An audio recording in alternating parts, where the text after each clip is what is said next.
El sábado 24 de julio de 1915, unos 4.500 habitantes de Battle Creek vinieron al tabernáculo de Dime, que ocupaba este sitio, para pronunciar las últimas palabras de despedida a una ancianita.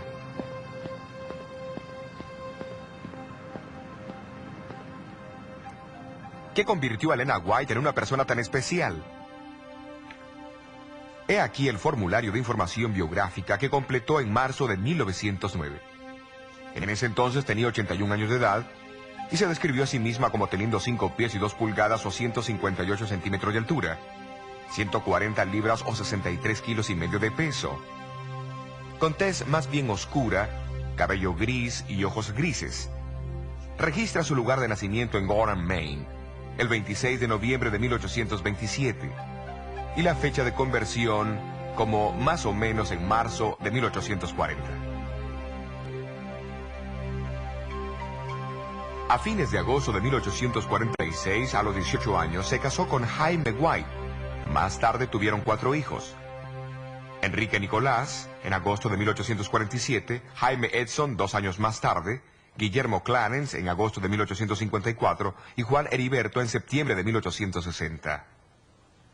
Aunque esta información es interesante, no nos da ninguna idea de cómo se relacionaba con otros o de cómo enfrentaba las frustraciones y las decepciones de su vida. ¿Será que como mensajera de Dios tuvo que soportar aflicción y enfermedad o batallar con su apetito como la mayoría de nosotros?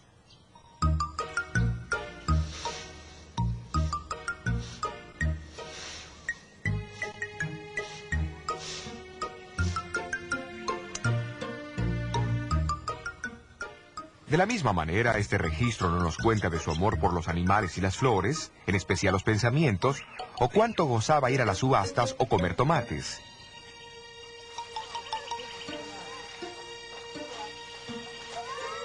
No nos cuenta de los incontables días que pasaba cuidando niños de otras personas, o de las joviales visitas que hacía a sus vecinos con productos de su huerta y sus prácticos consejos para los enfermos. En verdad, esta información nos cuenta muy poco sobre Elena como esposa y madre. Si hubieras vivido en Thompson, Battle Creek, Santa Elena o en Cornwall, Australia, y la hubieras conocido como una vecina o amiga, ¿cómo te hubiera impresionado? Thompson, en el estado de Maine, Estados Unidos, es un pueblo que está a unos 45 minutos de viaje en auto al noroeste de Gorham, donde Elena White nació. Aquí se encuentra la casa que una vez perteneció a Stockbridge Holland, un próspero ingeniero y un destacado adventista del séptimo día.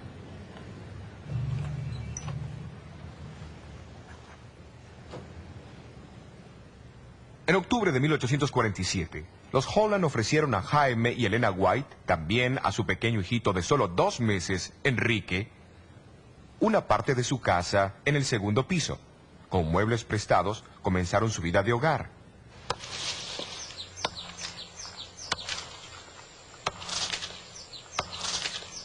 Aunque eran pobres, decidieron independizarse. Jaime White transportaba piedras en el ferrocarril y cortaba leña en el bosque, por lo que ganaba la enorme suma de 50 centavos al día. A pesar de la pobreza y del trabajo duro, la joven madre pudo escribir. Los sufrimientos y las pruebas nos acercan a Jesús. En visión le fue mostrado que Dios los había estado probando para su bien, preparándolos para trabajar para otros, impidiéndoles establecerse muy cómodamente. Convencido de su deber de trabajar por la salvación de otros y sabiendo los rigores de los viajes de los 1840, los White se vieron forzados a tomar una decisión difícil. Elena escribió: Sola ante el Señor, con el sentimiento más doloroso y muchas lágrimas, hice el sacrificio y di mi único hijo a otros para que tuviese el cuidado y el cariño de una madre. Así dejaron al pequeño Enrique bajo el amoroso cuidado de los Hollands. Las frecuentes visitas ayudaban a mantener la unión entre los padres y su primer hijo varón. Y cuán felices se sintieron cuando pudieron llevarlo de regreso a su casa 5 años más tarde, como un niño bien entrenado en la oración. Por coincidencia, 10 años más tarde, en diciembre de 1863, ese Enrique, ahora con 16 años de edad, contrajo pulmonía en una visita a los Hollands. Sintiendo que no iba a sobrevivir, le hizo prometer a su madre que lo llevara al Battle Creek. y lo enterraran al lado de su hermanito Juan Heriberto, que había fallecido 3 años antes, a los 3 meses de edad, cuando dijo: así resucitaremos juntos en la mañana de la resurrección. Cuando nuestro noble Enrique falleció y nuestro dulce cantante fue llevado a la tumba, su canto juvenil se apagó y nuestra casa quedó desolada. Pero Dios nos confortó en nuestras aflicciones y con fe y valor seguimos adelante, con la firme esperanza de encontrarnos con los niños que nos fueron arrebatados por la muerte, en aquel mundo donde la enfermedad y la muerte no serán más. En 1856, los White se mudaron a esta casita de 2 pisos en la calle Wood, Battle Creek. Fue la primera casa de su propiedad. El edificio original tenía 6 cuartos, antes que se le añadiesen 2 cuartos más.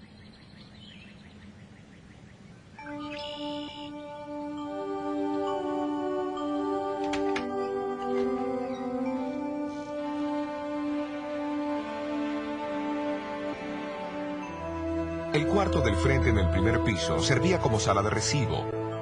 Hoy es un museo, pero entonces servía como un lugar para el culto matutino y vespertino de la familia.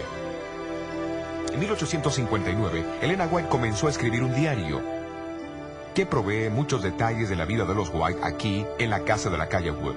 Menciona el estar cosiendo pantalones y un saco para su hijo Edson, de 9 años. El 6 de marzo registra que Elena estaba haciendo un vestido. Después de cortar la tela y comenzar a coser, algo salió mal y lo tuvo que desarmar todo y comenzar de vuelta.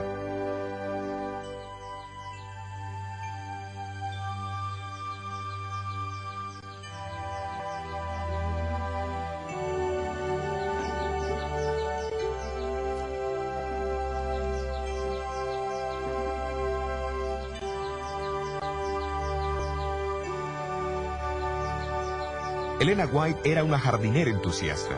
Su diario comenta que plantaba frambuesas y fresas. Su anotación del lunes 11 de abril cuenta que pasó la mayor parte del día haciendo un jardín para sus niños, porque quería que su casa fuese para ellos el lugar más placentero de todos.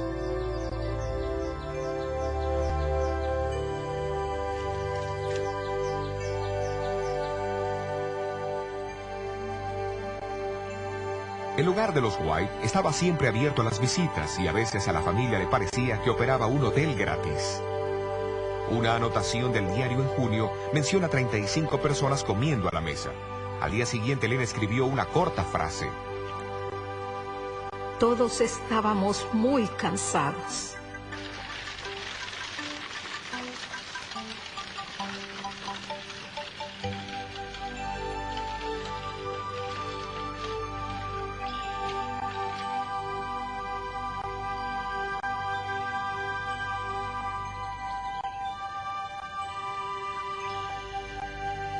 El viaje a las distintas iglesias demandaba gran parte de su tiempo.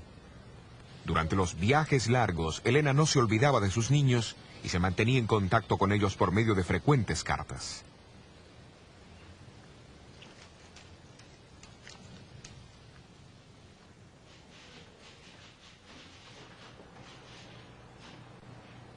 En 1859 describió sus actividades y experiencias a su hijo Guillermo de 5 años en un lenguaje que él pudiera entender. Junto a una carta envió una pequeña caja de dulces con esta advertencia: debes comerlo solamente cuando Jenny te permita. Come un poquito por vez. A Edson, su hijo de 18 años, le escribió en 1868. Tu padre y yo nos disgustamos mucho al verte usar un saco que costó solo $26, solamente para caminar hasta la oficina. Edson, siento que no demuestres más cuidado en tu manera de vestir.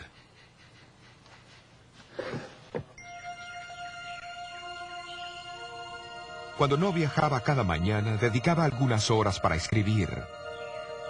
A la tarde se dedicaba a coser, remendar, tejer o hacer viajes ocasionales de compras al pueblo o visitar a los vecinos enfermos. Después de recibir la visión concerniente a la salud en 1863, los White regresaron a su casa, determinados a poner en práctica lo que ella había visto. Poco imaginó ella cuán dura sería la lucha con el apetito.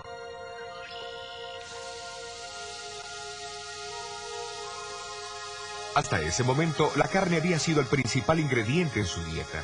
Le agradaba comerla y no le gustaban las comidas simples ni las no refinadas. Aún más, creía que necesitaba la carne para tener fuerzas, puesto que su salud era débil y a menudo se desmayaba varias veces a la semana. Sin embargo, en la visión vio las ventajas de una dieta simple, libre de alimentos estimulantes.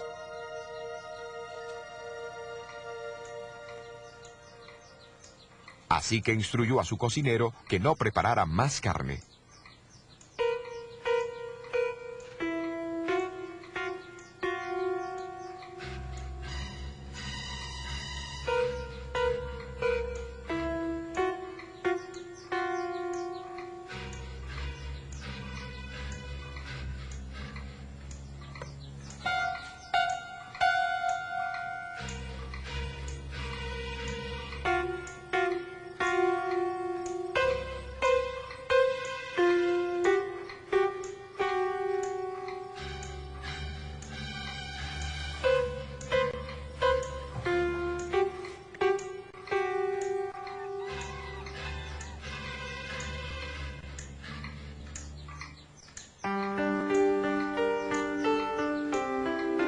¿Comeré alimentos sencillos o no comeré nada? Estómago, tendrás que esperar hasta que comas pan.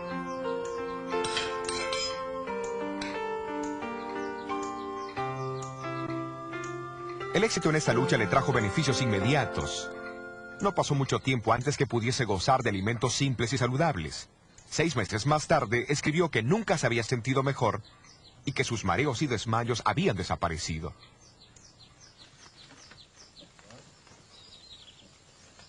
En 1867, los White se mudaron a Greenville, al norte de Michigan. Por 2 años, Jaime había padecido de tensión, mucho trabajo y los efectos de una embolia cerebral. Su enfermedad impulsó a su propia esposa a tomar algunas extrañas medidas para tratar de ayudarlo a recuperar su salud.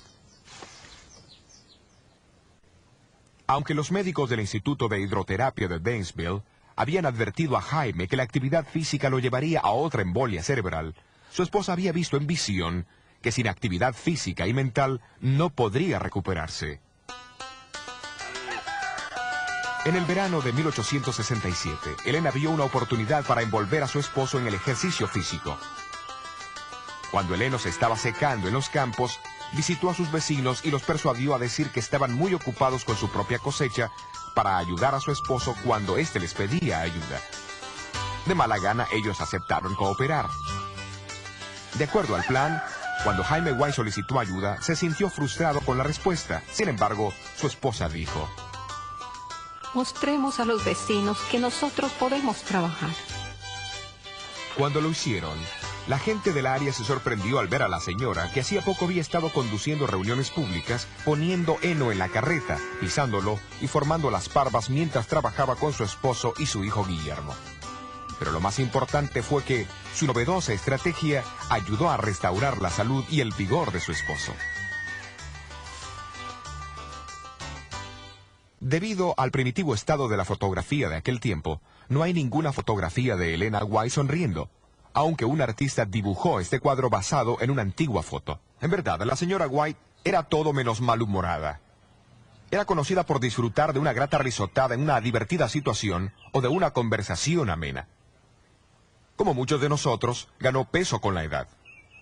Cuando un amigo en Japón le envió un chaleco tejido llamado Abrázame fuerte, lo vio muy pequeño. Escribió expresando su gratitud por el obsequio y añadió: pero la hermana White es más gruesa de lo que algunos creen. Jaime y Elena White vivieron en Battle Creek la mayor parte del tiempo hasta 1881. Su vida matrimonial era feliz y compartían una relación tierna a pesar de sus fuertes personalidades y de algunas diferencias de opinión. Porque como los profetas bíblicos, Elena White tenía sus fallas. En 1876 tuvo ocasión de escribirle a su esposo: no estoy libre de fallas y errores en mi vida. Si hubiese seguido a mi Salvador más de cerca, no tendría que lamentar tanto mi desemejanza con su imagen. Repito, perdóname cualquier palabra o hecho que te haya entristecido.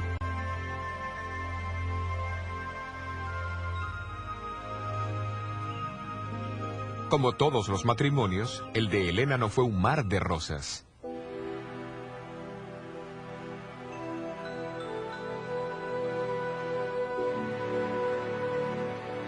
Cuando Jaime falleció prematuramente en Battle Creek en 1881 a los 60 años de edad, Elena White sintió la pérdida profundamente.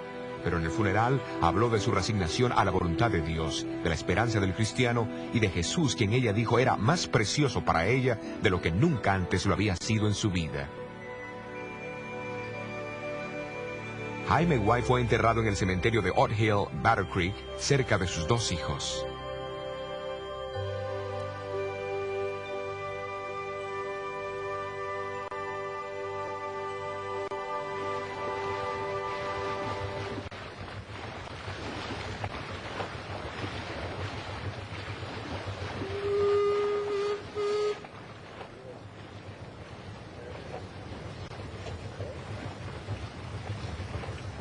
Diez años más tarde, en 1891, Elena White se embarcó hacia Australia. Desafortunadamente, cayó enferma con fiebre palúdica y reumatismo inflamatorio. Durante los próximos 11 meses experimentó el más terrible sufrimiento de toda su vida y casi llegó a convertirse en una inválida. Aún así, el siguiente año fue capaz de escribir: Estos meses de sufrimiento han sido los más felices de mi vida, gracias a la compañía de mi Salvador. Estoy tan agradecida por haber tenido esta experiencia, porque me siento más cerca de mi precioso Señor. A través de la enfermedad, su amor y su tierna compasión fueron mi alivio y mi consuelo. Una de las razones para su viaje a Australia era el ayudar en la preparación de una escuela. En 1894 inspeccionó una propiedad de 140 acres en Currambone, Nueva Gales del Sur, y sintió la impresión de que la escuela debía estar ubicada en ese sitio. Posteriormente se compró la tierra y se limpió una porción de los enormes eucaliptos que la ocupaban. En una visión, un ángel le dijo a Elena White que aunque la tierra parecía ser pobre, si se la trabajaba bien, produciría en abundancia. Como para expresar su fe, compró 40 acres de esa propiedad y comenzó a planear su propia casa y un huerto de frutales. En apenas 2 acres, plantó más de 500 árboles frutales de más de 12 variedades diferentes, usando un método que el ángel le había explicado. Se dice que si Elena White escuchaba de algún árbol frutal, vegetal o flor que no crecía en el área, ella lo plantaba porque creía que se había presentado informes erróneos de esa tierra. A pesar de los adversos informes de agricultura, después de 18 meses de sembrar, pudo describir por carta los frutos de sus duraznos a una amiga de Sudáfrica. Estos son los más hermosos en apariencia. Nunca he visto unos más grandes. 2 de ellos pesaban 1 libra. Estamos viendo el cumplimiento exacto de la luz que el Señor me ha dado, que si se trabaja bien la tierra, dará sus tesoros.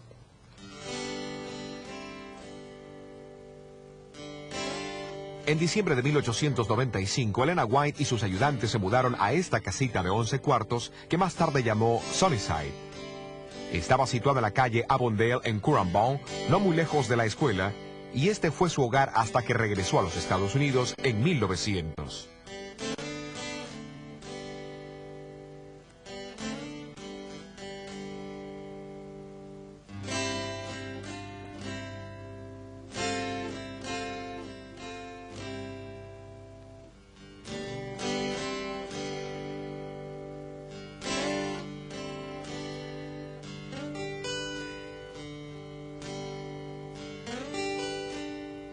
Fue aquí que recibió muchos sueños proféticos que ayudaron a guiar a la Iglesia Adventista del Séptimo Día, no solo en Australia, sino también en América y otros países.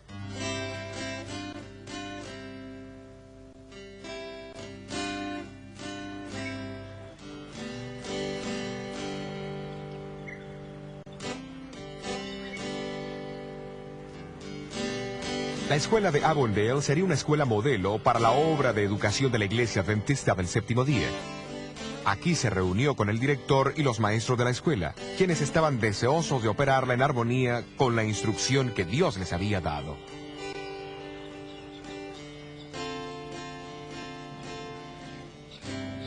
Aquí en Sunnyside, en 1898, completó su libro sobre la vida de Cristo, el deseado de todas las gentes. También cuidó aquí de sus nietos, así como de otros niños que necesitaban un hogar.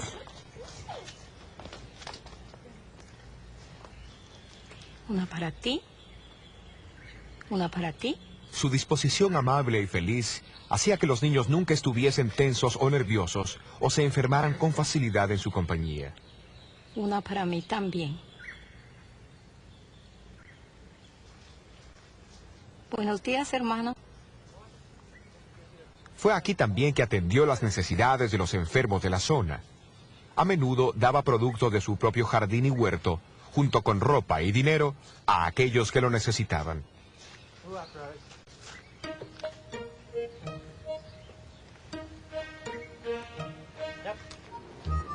En una ocasión, un grupo de pescadores locales, agradecidos por su ayuda, enviaron una canasta de pescados a la escuela de Avondale. La cocinera, que estaba acostumbrada a servir alimentos vegetarianos, preguntó si debía tirarlos. Elena White respondió: «De ninguna manera. ¿Acaso no hay personas en la comunidad que estarían agradecidos por ellos?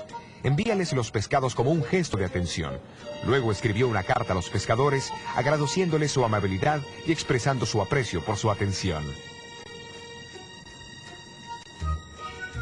Antes de salir de Sunnyside y de Australia a fines de agosto de 1900, la iglesia de Currumbine le regaló un hermoso álbum aterciopelado de autógrafos. Los mensajes escritos a mano venían de iglesias e individuos, expresando su aprecio, amistad y cariño. También incluía fotos de las iglesias, retratos de amigos y escenas de su casa, Sunnyside. Hasta una página fue reservada para su perro guardián, Tiglath-Pileser.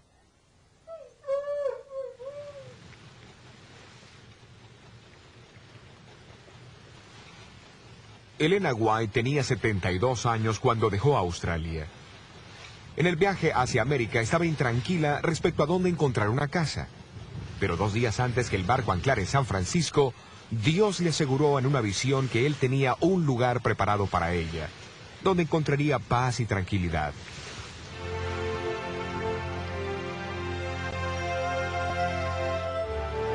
Una semana después de llegar, fue dirigida a esta casa amueblada de 7 cuartos.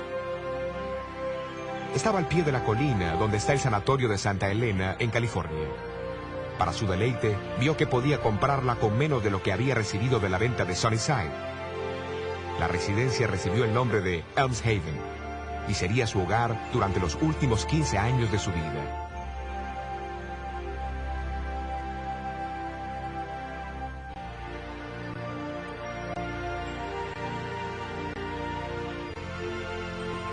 La nieta de Elena White, la señora Graciela Yates, recuerda los momentos felices con su abuela en Elms Haven.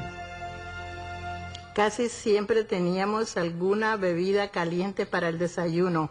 Malta caliente, a veces cocoa, que es leche achocolatada. Tomábamos mucha leche, un cereal caliente, bien cocido, servido con crema y fruta fresca. Si no era verano, cuando podíamos comer fruta fresca, casi siempre había compota. Pero generalmente, de ser posible, teníamos frutas frescas del jardín. Había un huerto con melocotones, manzanas, peras y hasta níspolas. Así que teníamos frutas casi todo el año. Las frutas era uno de los platos principales del desayuno. De vez en cuando comíamos un huevo en el desayuno, pues Elena White nunca dejó la leche y los huevos. Ella necesitaba los huevos y la leche como proteína. Hacíamos requesón. Ella no podía comer legumbres secas, hasta era alérgica a las lentejas.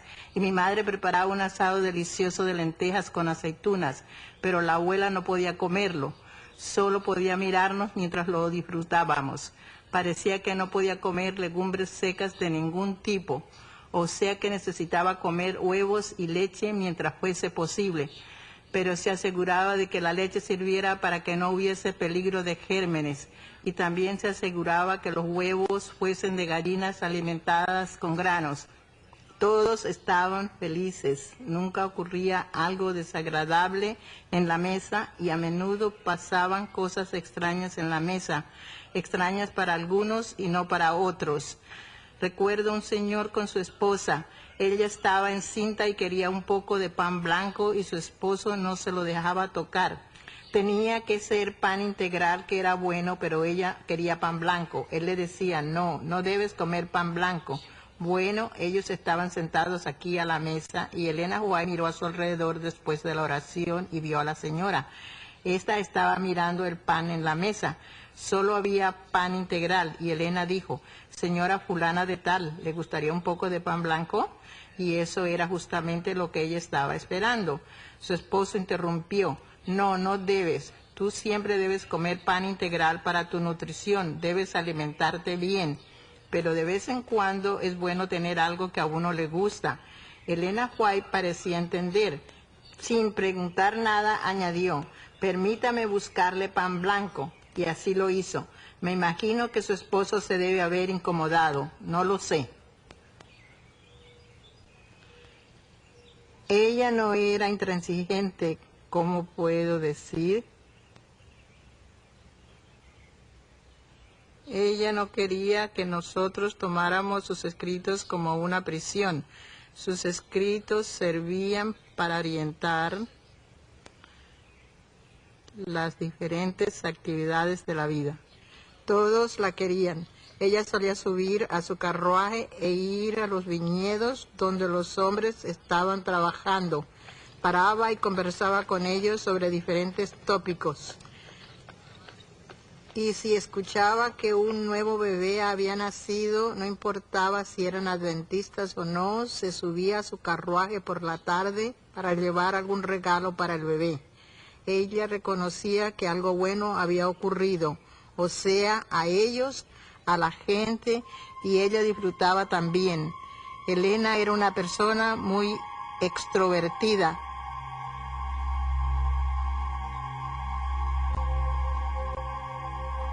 Tantas veces los ángeles vinieron a este cuarto para quedarse a su lado e instruirla.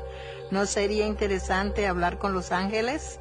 Algún día seremos capaces de hablar con nuestro ángel y será maravilloso. Pero lo más interesante fue cuando el mismo Jesús estuvo aquí. Y no puedo olvidarlo. Cuán interesado estaba él en la pequeña señora que trataba de llevar a cabo la instrucción que se le había dado y escribía y escribía.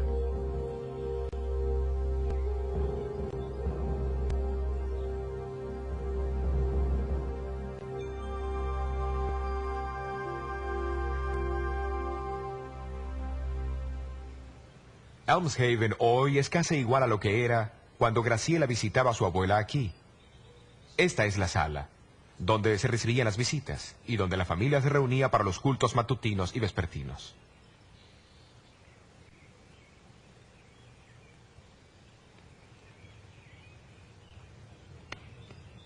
A Elena le encantaba especialmente esta chimenea con sus azulejos pardos representando la leyenda del rey Arturo y sus caballeros.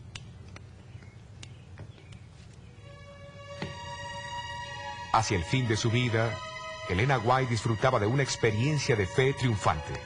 Conocía a Jesús como su Salvador y amigo, y soñaba con el hogar en la nueva tierra que había visto en visiones tantas veces. A menudo mientras caminaba por la casa, se la podía escuchar cantando las palabras compuestas por Guillermo Hyde en 1845. Él las había escrito después de escucharla contar su primera visión del cielo, recibida en diciembre de 1844. Elena gustaba especialmente de la última parte del himno. Estaremos allá, unidos con los redimidos allí, corona y vestido tendremos con él, y por siempre el descanso será. Fue al entrar en el cuarto donde escribía un sábado de mañana en febrero de 1915 que tropezó, cayó y se fracturó la cadera.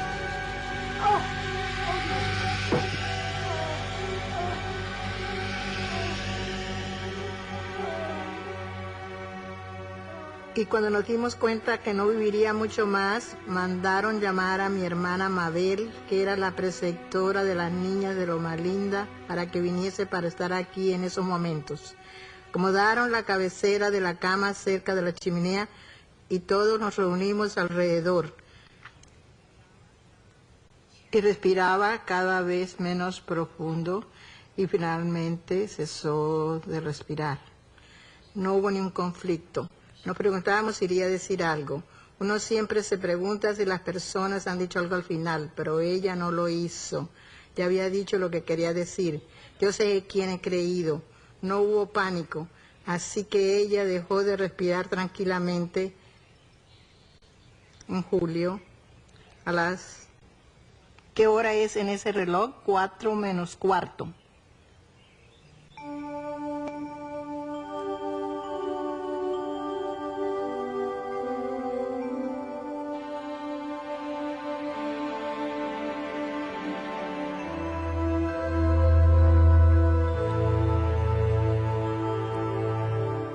Su funeral tuvo lugar conducido el sábado 24 de julio en el tabernáculo de Dime en Butter Creek. Unas 3.500 personas se apertujaron en la iglesia y unas 1.000 más se quedaron en el césped afuera.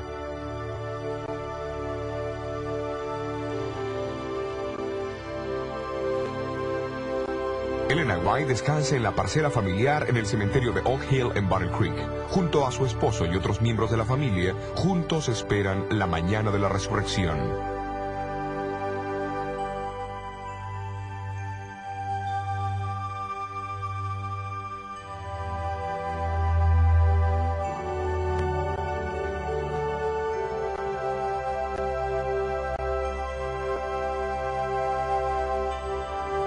Como todos los mensajeros de Dios a través de las edades, Elena White experimentó las alegrías y las tristezas de la vida. Como ellos, no perdió la originalidad de su personalidad, ni fue dotada súbitamente con habilidades que no poseía antes. No fue una santa esculpida como estatua, sino alguien que siempre se vio como una pecadora, salva por la gracia de Dios. Como los profetas que la precedieron, luchaba contra la tentación. Lamentaba cuando su carácter no representaba a Cristo. Poseía a veces una memoria defectuosa. Tenía sus gustos y desagrados y su propia manera de vestirse y atender la casa. Reconocía sus limitaciones de conocimiento y entendimiento, aparte de las revelaciones recibidas del Señor, y lamentaba su inhabilidad para escribir mejor. Pero también fue una esposa, madre y amiga expresiva, cariñosa y generosa, profundamente devota a su Dios y a aquellos que la rodeaban. Escogida por Dios como su mensajera para la iglesia adventista del séptimo día, Dios la usó a través del don profético para traer unidad de fe, para guiar y fortalecer la iglesia, para magnificar los principios de su palabra y para proporcionar a hombres y mujeres una visión más clara de Jesús. De sus escritos ella declaró: ellos hablarán constantemente y su obra avanzará hasta el final del tiempo.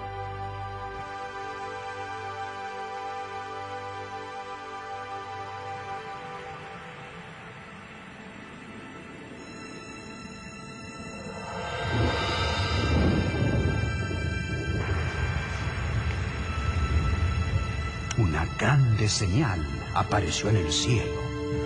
Una mujer vestida de sol, la luna debajo de sus pies y sobre su cabeza una corona de 2 estrellas. Y estando encinta, clamaba con dolores de parto y sufría tormento por dar a luz. Y fue vista otra señal en el cielo. Un gran dragón bermejo que tenía 7 cabezas y 10 cuernos y en sus cabezas 7 diademas. Y su cola arrastraba la 3ª parte de las estrellas del cielo y las echó en tierra. Y el dragón se paró delante de la mujer que estaba por dar a luz, a fin de devorar a su hijo cuando hubiese nacido. Y ella dio a luz un hijo varón, el cual había de regir a todas las gentes con vara de hierro. Y su hijo fue arrebatado para Dios a su trono. Y fue hecha una gran batalla en el cielo. Miguel y sus ángeles lidiaban contra el dragón, y lidiaba el dragón y sus ángeles, y no prevalecieron, ni su lugar fue más hallado en el cielo. Y fue lanzado fuera aquel gran dragón, la serpiente antigua que se llama Diablo y Satanás, el cual engaña a todo el mundo. Fue arrojado en tierra, y sus ángeles fueron arrojados con él. Y cuando vio el dragón que él había sido arrojado a la tierra, persiguió a la mujer que había dado a luz al varón. La mujer huyó al desierto, a un lugar aparejado por Dios, donde ella sería protegida por 1260 días.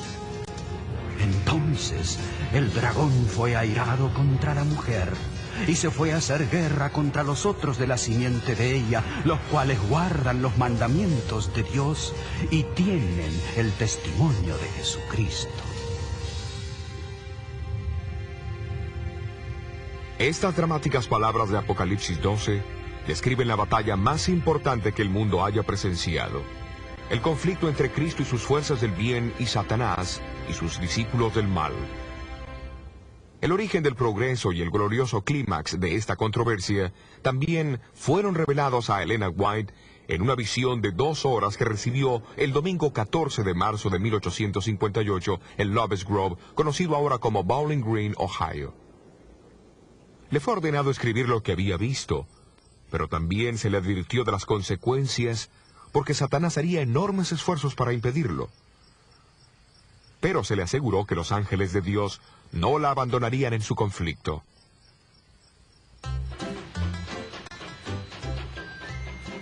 Luego descubrió lo que eso significaba. Al día siguiente, Jaime y Elena White dejaron Bowling Green y tomaron el tren hacia Battle Creek, Michigan. En el camino, hicieron planes para escribir y publicar lo que ella había visto.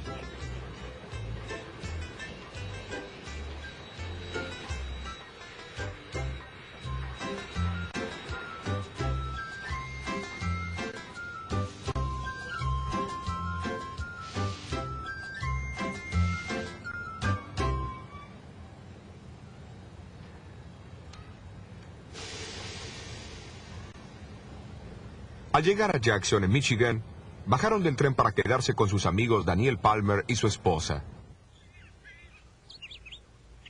Los White no habían estado ahí mucho tiempo, cuando Elena comenzó a sentir una extraña sensación fría en su corazón. Después por toda su cabeza y a su lado derecho. Su lengua rehusó articular lo que ella quería decir y parecía agrandada y adormecida. Al caer inconsciente, su esposo y amigos se arrodillaron y comenzaron a orar. Esa noche ella sufrió mucho dolor, pero la mañana siguiente se sentía bastante restablecida como para continuar el viaje hacia su casa en Battle Creek.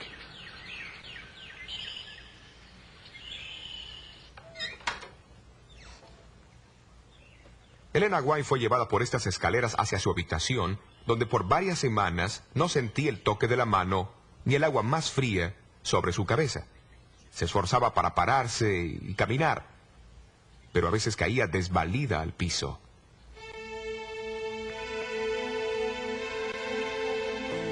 En esta condición comenzó a escribir sobre el gran conflicto.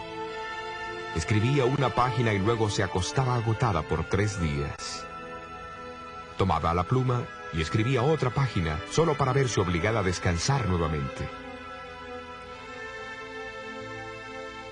Así siguió por semanas, pero gradualmente se le hizo más fácil y rápido escribir.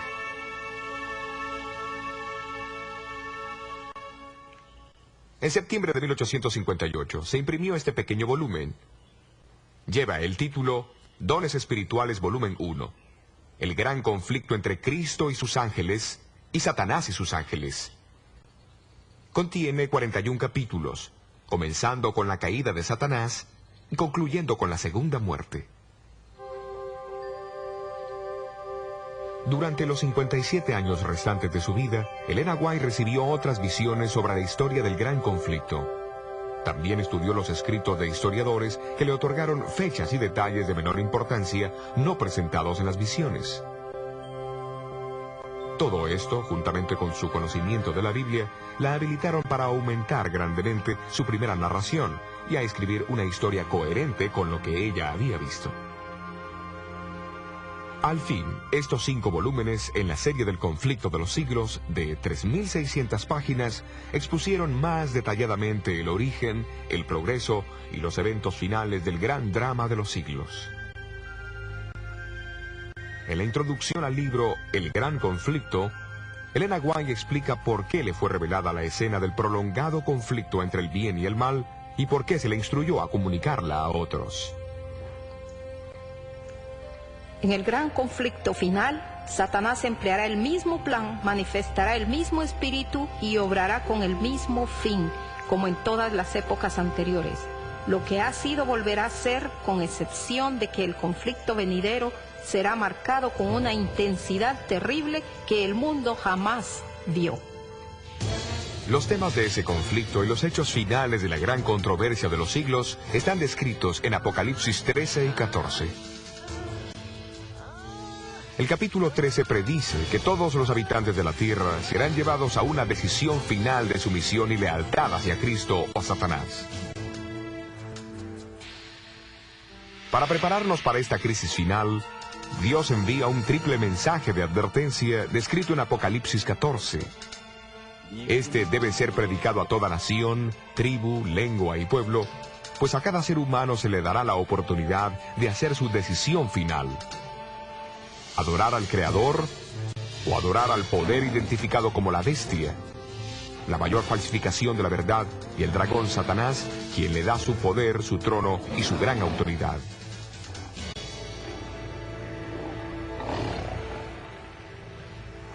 Pero de acuerdo a Apocalipsis 14, este mensaje no se envía hasta que el gran juicio final de Dios comience en el cielo. A su hora, un pueblo se levantó para anunciar que el tiempo del juicio había llegado. Guillermo Miller proclamó el pronto regreso de Cristo. Hiram Edson señaló 1844 como el comienzo de la obra del juicio final de Cristo en el santuario celestial. Raquel Oakes compartió el conocimiento del séptimo día sábado, preservado a través del tiempo. José Bates reconoció su significado profético al preparar a un pueblo para la segunda venida del Señor.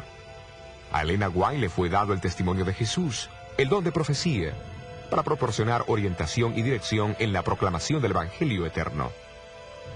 A través de sus visiones, Dios dirigió la creación mundial de escuelas, colegios, hospitales, fábricas de alimentos saludables, editoriales e iglesias. Todos esos se dedican a compartir las buenas nuevas del gran amor de Dios y el pronto regreso de Jesús. Personas de todas las naciones están respondiendo al llamado de Dios para adorarlo como Creador y Redentor. La Biblia los identifica por su fidelidad a Jesús y porque guardan los mandamientos de Dios, expresado en su amor a Dios y al prójimo. Para un mundo que busca un rayo de esperanza en medio de la oscuridad creciente, de enfermedad y desesperación, de violencia y de temor, ellos traen un mensaje de sanidad, reconciliación y liberación. Jesús murió por los pecados de todos. Vive para brindar perdón a aquellos que lo piden. Está a punto de regresar para establecer un nuevo mundo, donde el dolor y las lágrimas y la muerte no existirán jamás.